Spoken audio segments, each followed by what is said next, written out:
नमस्कार विद्यार्थियों।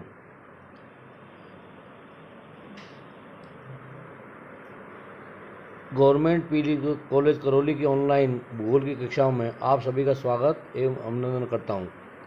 पिछली क्लासों में हमने राजस्थान के अपवाह तंत्र की चर्चा कर रहे थे।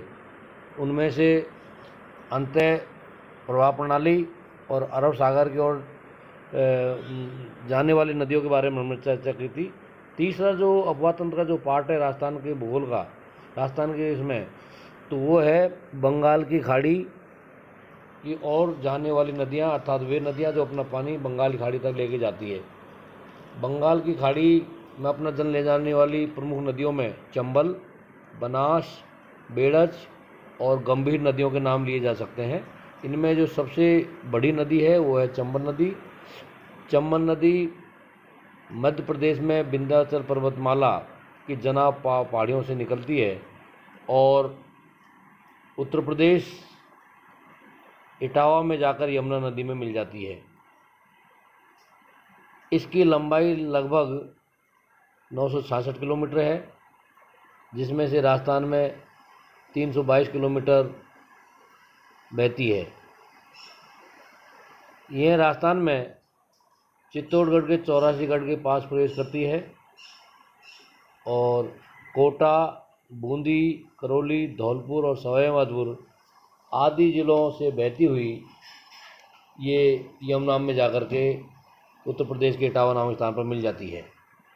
इसकी जो सहायक नदियां हैं, जो चंबल नदी में जल लेकर के आती है, इसमें गुंजाली, मेज, मांगली, पार्वती, निवाज, काली सिंध, घोड़ा पछाड़, परवन, बनास, ब्राह्मणी, कुराल और सीप नदियां आदि इसकी सहायक और उप सहायक नदियां हैं। चंबल नदी सवाई माधोपुर में रामेश्वरम नामक घाट पर त्रिवेणी संगम बनाती है, जहाँ पर बनास और सीप अन्य दो नदियाँ आकर के मिलती है।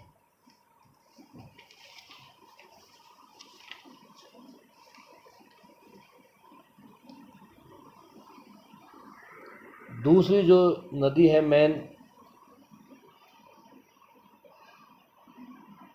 जो बनास है, चंबल के सबसे बड़ी सहायक नदी है।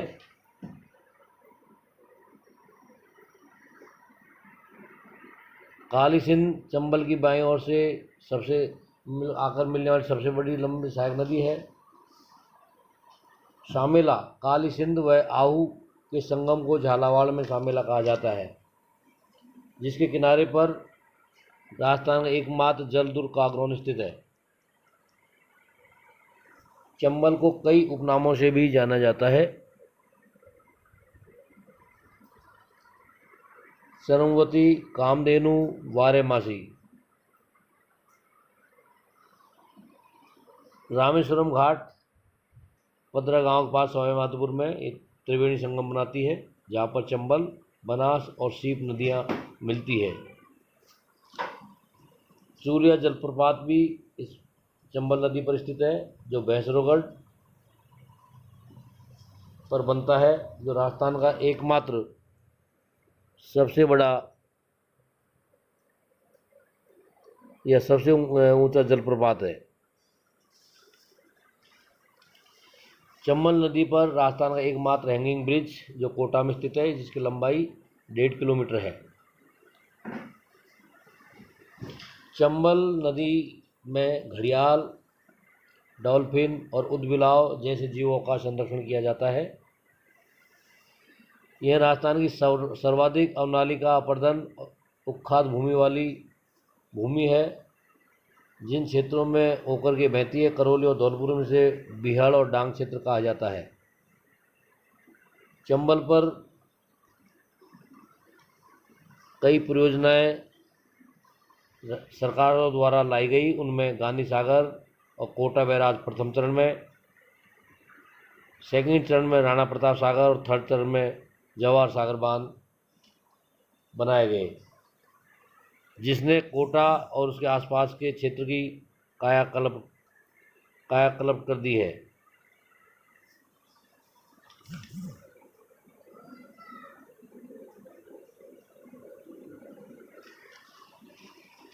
प्रथम चरण में गांधी सागर बांध, जो कि मध्य प्रदेश में मंदसौर जिले में बनाया गया है, जिस पर जल विद्युत उत्पादन की जाती है। प्रथम चरण में कोटा बैराज का निर्माण कोटा में किया गया, जिससे सिंचाई की जाती है। इससे 2 नहरें निकाली गई, बाईं नहर कोटा बूंदी और दाईं नहर कोटा बारा और मध्य प्रदेश तक जल लेकर के जाती है। सेकंड चरण में राणा प्रताप सागर बांध कोटा चित्तौड़गढ़ में बनाया गया है, जो राजस्थान का सबसे बड़ा बांध है। रावतबाटा परमाणु ऊर्जा केंद्र को जलापूर्ति इसी बांध के द्वारा की जाती है। यहाँ भी जल विद्युत उत्पादन किया जाता है। थर्ड चरण में जवाहर सागर बांध और कोटा डैम बनाए गए, इस पर भी जल विद्युत उत्पादन किया जाता है।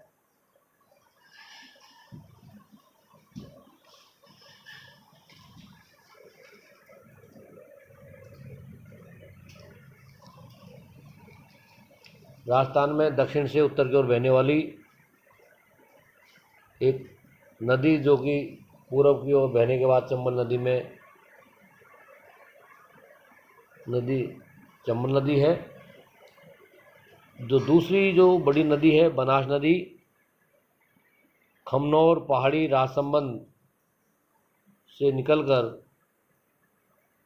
रामेश्वरम घाट सवाई माधोपुर में आकर मिल जाती है।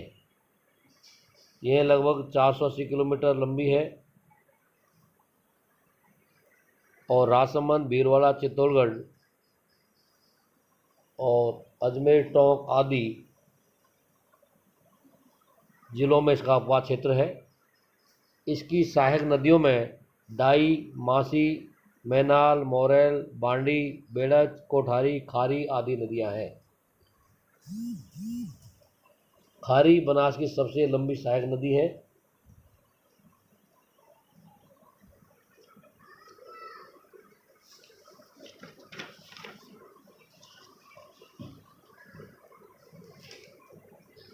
बनास को कई उपनामों से जाना जाता है। बन की आस, वर्णासा, वशिष्ठी नदी। ये नदी 3 जगहों पर त्रिवेणी संगम बनाती है। भीलवाड़ा बीगोत में बनास, बेड़च और मैनाल, ये तीनों बनकर त्रिवेणी संगम बनाती है। राजमहल टोंक में बनास, खारी और डाई तीनों नदियाँ मिलकर त्रिवेणी संगम बनाती है। और रामेश्वरम सवाई माधोपुर में बनास, चंबल और शीप नदियाँ मिलकर के त्रिवेणी संगम बनाती है। यह राजस्थान की सर्वाधिक त्रिवेणी संगम बनाने वाली नदी है। बनास नदी पर कई बांध बनाए गए हैं, जिनमें बीसलपुर बांध टोंक जिले में बनास नदी पर बनाया गया है। ईसरदा सवाई माधोपुर में, मेजा भीलवाड़ा इसकी सहायक कोटारी नदी पर, और मोरेल बांध दौसा जिले में मोरेल नदी पर, इसकी सहायक मोरेल नदी पर बनाया गया है। बीसलपुर बांध टोंक में बनास नदी पर निर्मित बड़ी बांध परियोजना है, जो राजस्थान की सबसे बड़ी पेयजल योजनाओं में से एक है, जो टोंक, अजमेर, नागौर, जयपुर, दौसा, सवाई माधोपुर तक जलापूर्ति करती है। यह राजस्थान का सबसे बड़ा कंक्रीट से बना हुआ बांध है।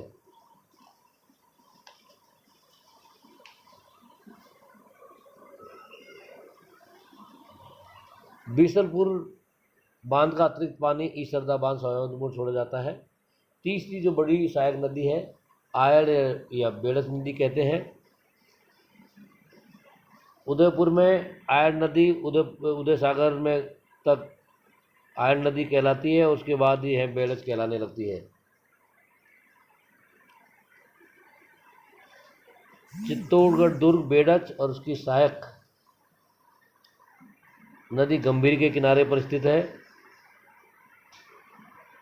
बेड़च बनास में दाईं ओर से गिरने वाली सबसे लंबी सहायक नदी है। चौथी जो बड़ी नदी है गंभीरी, यह करौली जिले के सपोटरा तहसील से निकलकर यमुना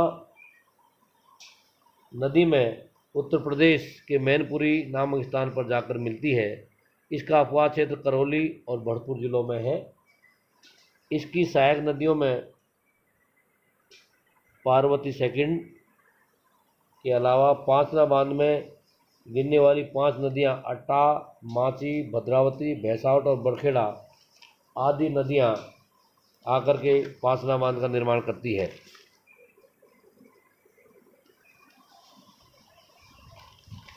पांचना बांध का अतिरिक्त जल अजान बांध में पानी कमी होने पर इससे जलापूर्ति की जाती है।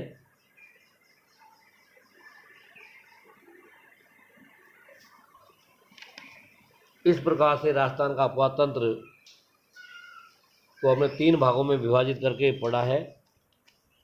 नदियों से संबंधित अन्य महत्वपूर्ण बिंदुओं में बीकानेर और चूरू ऐसे जिले हैं जहां कोई नदी नहीं बहती है। चित्तौड़गढ़ सर्वाधिक नदियों वाला जिला है। कोटा संभाग सर्वाधिक नदियों वाला संभाग है। राजस्थान की सबसे लंबी नदी चंबल है। केवल राजस्थान में ही बहने वाली सबसे लंबी नदी बनास है। उत्तर राजस्थान की सबसे लंबी नदी गग्गर है। पश्चिम राजस्थान की महत्वपूर्ण नदी लूनी है और दक्षिण राजस्थान अर्थात आदिवासी क्षेत्र की सबसे लंबी नदी माही है। इस प्रकार से राजस्थान के अपवाद तंत्र को हमने विस्तृत से पढ़ा है। अगले जो ऑनलाइन क्लासेज होंगी उसके अंतर्गत हम राजस्थान की जो झीलें हैं, जिनमें खारी झीलें और मीठी झीलें हैं, उसके बारे में डिटेल चर्चा करेंगे। धन्यवाद।